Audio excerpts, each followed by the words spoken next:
اور جو آپ کو رکھتے بتائی نہیں تھی اللہ کے فضل سے 17 صرف عشاء دیا، اور ہم نے بتایا کہ 17-24 گھنٹے میں 2 فجر، 4 ظہر، 4 عصر، 3 مغرب اور 4 عشاء۔ باقی وطر ہو یا سنت موقدہ ہو، جتنا گڑ ڈالے اتنا میٹھا ہے، ہم تو پڑھتے ہیں، لیکن یہ اوبلیگیٹری نہیں ہے۔ اور جس کو یہ بات سمجھنا ہے نا، اس کے لیے ہمارے پاس علمی فقیاں بھی ہیں، فوراً سمجھ آئے۔ آپ یہ بتائیے کہ نبی علیہ السلام رمضان کے علاوہ کتنے نفلی روزے رکھتے تھے ہر مہینے؟ ایٹ لیسٹ 11 روزے رکھتے تھے، 3 ایام 20 کے، چاند کی 13، 14، 15، اور 2 جمعرات اور سوموار کے۔ مسلم شریف میں آتا ہے کہ جتنے عاشقان رسول ہیں جو لوگوں کو سنت موقدہ پڑھانے کے اوپر تلے ہوئے ہیں، یہ مہینے میں کتنے روزے رکھتے ہیں؟ تو آپ کو پتا کیا کہیں گے؟ وہ کہیں گے یہ فرض تو نہیں ہے نا۔ جب ان کو یہ بات سمجھ آئے، ساتھ ہی پھر ان کو کہیں کہ اب نمازوں میں بھی تو آ جاؤ، نمازوں میں بھی فرض وہی ہے جو آپ امام کے پیچھے پڑھتے ہیں، باقی نفلی نماز ہے، کر لیں تو ثواب، نہ کریں تو کوئی گناہ نہیں۔ السلام علیکم ورحمۃ اللہ وبرکاتہ۔ جی محترم، آپ نے سنا دوستو کہ یہ سنت موقدہ پڑھانے پر تلے ہوئے ہیں، یہ نفلی نماز ہے، کر لے تو ثواب، نہ کرے تو گناہ کوئی نہیں ہے، اور انہیں میں علمی فقہ دیتا ہوں۔ ہم انشاءاللہ اس کو علمی فقہ دیں گے۔ پہلی بات یہ ہے کہ نبی علیہ السلام کی سنت کے خلاف جانا کتنا بڑا گناہ ہے۔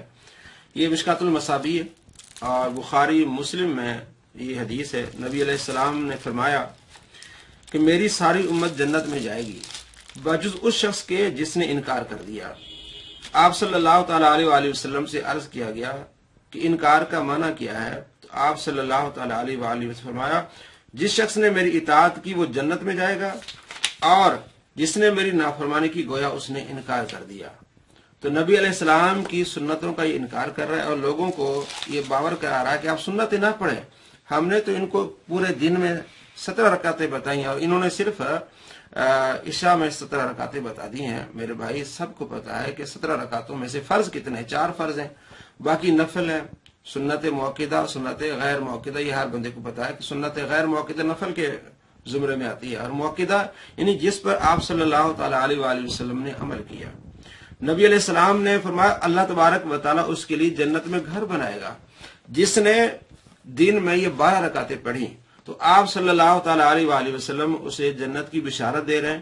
یہ ترمذی شریف میں حدیث ہے 414۔ آپ صلی اللہ تعالی علیہ وآلہ وسلم اس پر مداومت فرماتے تھے، یعنی فجر سے پہلے 2 سنتیں ہیں، ظہر سے پہلے 4 سنتیں ہیں، ظہر کے بعد 2 سنتیں ہیں، مغرب کے بعد 2 سنتیں، عشاء کے بعد 2 سنتیں۔ اس پر آپ صلی اللہ تعالی علیہ وآلہ وسلم کا دائمی عمل تھا، اور یہ آپ صلی اللہ تعالی علیہ وآلہ وسلم کی سنت ہے۔ 414 نمبر ترمذی شریف میں حدیث ہے، اور مسلم شریف میں بھی حدیث ہے، ترمذی میں بھی حدیث ہے۔ آپ صلی اللہ تعالی علیہ وآلہ وسلم فرماتے ہیں کہ فجر کی 2 سنتیں مجھے دنیا و مافیہ سے بہتر ہیں۔ تو یہ آپ صلی اللہ تعالی علیہ وآلہ وسلم کی تعلیم ہے کہ آپ صلی اللہ تعالی علیہ وآلہ وسلم اس طرح فرما رہے ہیں کہ جو یہ 12 رکعتیں پڑھے گا، جس پر آپ نے ہمیشہ پڑھی ہیں، اللہ اس کے لیے جنت میں گھر بنائے گا۔ اور حدیث پاک میں کیا آیا کہ جس نے میرا انکار کیا وہ جنت میں نہیں جائے گا۔ صحابہ نے عرض کیا رسول انکار؟ فرمایا جس نے میرے طریقے کو چھوڑا۔ تو یہ سنن الہدا میں شامل ہوتی ہے، ایک ہوتی ہے سنت زوائد اور ایک ہوتی ہے سنن الہدا۔ سنت الہدا جو آپ علیہ السلام نے مستقل طور پر کام کیا، اور سنن الزوائد جو آپ نے کبھی کیا کبھی چھوڑ دیا، بالکل جیسے سفید لباس ہے، سنن الزوائد میں سے کریں گے ثواب، نہیں کریں گناہ نہیں، لیکن سنن الہدا جو ہے اس کو کرنا چاہیے، لیکن اس کو بالکل چھوڑ دینا یہ گناہ کے زمرے میں آئے گا۔ اور جس نے نبی علیہ السلام کی سنت کو یعنی سنن الہدا کو چھوڑ دیا، اللہ کے نبی نے فرمایا اس پر لعنت ہو۔ یہ مشکات المصابیح ہے، اسی کے بابا جی نے اس کی تحکیم کی حکم لگایا ہے۔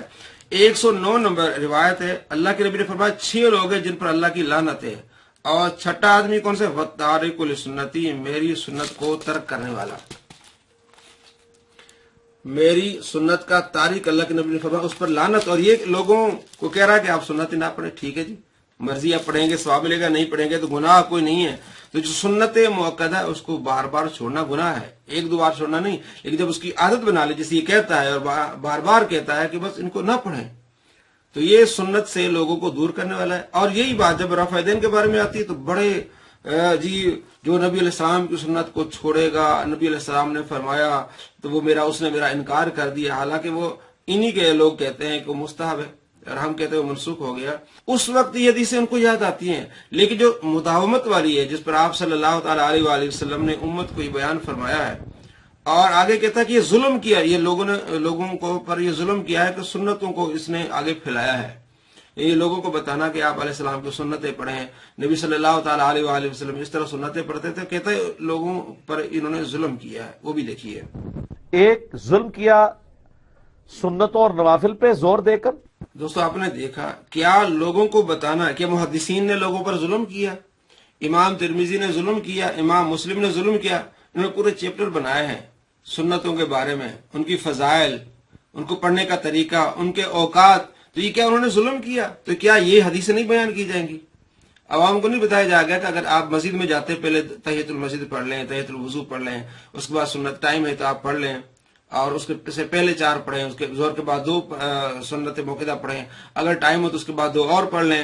تو یہ طریقہ نوافل کا ہے آپ صلی اللہ تعالیٰ علیہ وآلہ وسلم. اور جو علمی فقی کی بات کی ہے اس کو ہم فق دیتے ہیں. فق اس کو دیا جاتا ہے، اس گدھے کو، جس گدھے کا پیٹ خراب ہو اس کو فق دیا جاتا ہے. اب یہ مسلم شریف ہے، مسلم شریف کی حدیث ہے 1156 اور بخاری میں ہے 1969. بخاری میں حدیث کا نمبر 1969. حضرت عائشہ رضی اللہ تعالیٰ عنہ فرماتی ہیں کہ آپ صلی اللہ تعالیٰ علیہ وآلہ وسلم جب روزہ رکھتے تو رکھتے جاتے، ہم سمجھتے کہ آپ نے کبھی روزہ چھوڑنا ہی نہیں ہے، اور جب آپ چھوڑنے پہ آتے تو اتنے روزے چھوڑتے تو ہمیں گمان ہوتا کہ کہیں آپ نے روزہ رکھنا ہی نہیں ہے. اب دیکھیں پیر اور جمعرات کا روزہ آپ صلی اللہ تعالیٰ علیہ وآلہ وسلم رکھا کرتے تھے، لیکن اس حدیث سے ثابت ہوتا ہے کہ ہمیشہ نہیں رکھتے تھے. ہاں پیر کا روزہ رکھنا سنت ہے، جمعرات کا روزہ رکھنا سنت ہے، لیکن یہ نہیں کہ ہر پیر ہر جمعرات، یہ ثابت نہیں ہے. بلکہ اس حدیث سے یہ ثابت ہے کہ آپ صلی اللہ تعالیٰ علیہ وآلہ وسلم کئی ہفتے کئی مہینے بالکل روزہ رکھتے ہی نہیں تھے، اور فرماتے کہ ہمیں گمان ہوتا تھا کہ کہیں آپ روزہ رکھیں گے نہیں. تو یہ بخاری 1969 نمبر حدیث ہے. یہ ثابت ہوتا ہے کہ آپ صلی اللہ تعالیٰ علیہ وآلہ وسلم ہر پیر اور ہر جمعرات کو اس طرح کنٹینیو روزہ نہیں رکھتے تھے، اس لیے سنت موقدہ نہیں ہے. اور جو مسلمان کرتے ہیں مثلا دعوت اسلامی میں معمول ہے، جمعرات کو روزہ رکھتے ہیں، وہ چینل بھی دکھاتے ہیں، پیر کا روزہ رکھتے ہیں، ٹھیک ہے، عمل ہے ان کا، لیکن سنت موقدہ کیوں نہیں ہے؟ تو یہ جو کہا نا اس نے کہ جو سنت موقدہ نماز کے ٹائم ان کو یاد آتے ہیں، لیکن روزے کی باری آتی ہے تو کہتے نہیں جی روزے رمضان کے فرض باقی رکھے تو ثواب ہے، نہ رکھے تو گناہ نہیں ہے. تو کتاب اس طرح سمجھانا ہے بھائی آپ علمی کتابی نہیں ہو. آپ علمی کتابی ہوتے احادیث کو پڑھتے کہ فرائض جو ہے نا رمضان کے فرض روزے وہ رکھنے، اس کے علاوہ جتنے روزے ہیں نفل ہیں، سنت موقدہ نہیں ہے. اس لیے کہ حدیث میں حضرت عائشہ فرماتی کبھی آپ اتنے روزے چھوڑتے کہ ہمیں گمان ہوتا کہ آپ نے کبھی روزہ رکھنا ہی نہیں ہے. تو پتہ چلا آپ اس طرح کنٹینیو اس طرح نہیں کرتے تھے. اور سنتوں کے بارے میں کیا ہے کہ ہمیشہ آپ صلی اللہ تعالیٰ علیہ وآلہ وسلم فجر سے پہلے 2 سنتیں پڑھتے ہیں ہمیشہ، اور فرمایا دنیا و ما فیہا سے بہتر ہے مجھے فجر کی 2 رکعتیں سنت. یہ آپ صلی اللہ تعالیٰ علیہ وآلہ وسلم بیان فرما رہے ہیں. موصوف کریں جی نہ پڑھیں تو کوئی حرج نہیں. اور پرائم منسٹر تو پڑھے ہی نا وزیر اعظم، وہ تو پڑھے ہی نا، وہ فرض ہی پڑھے.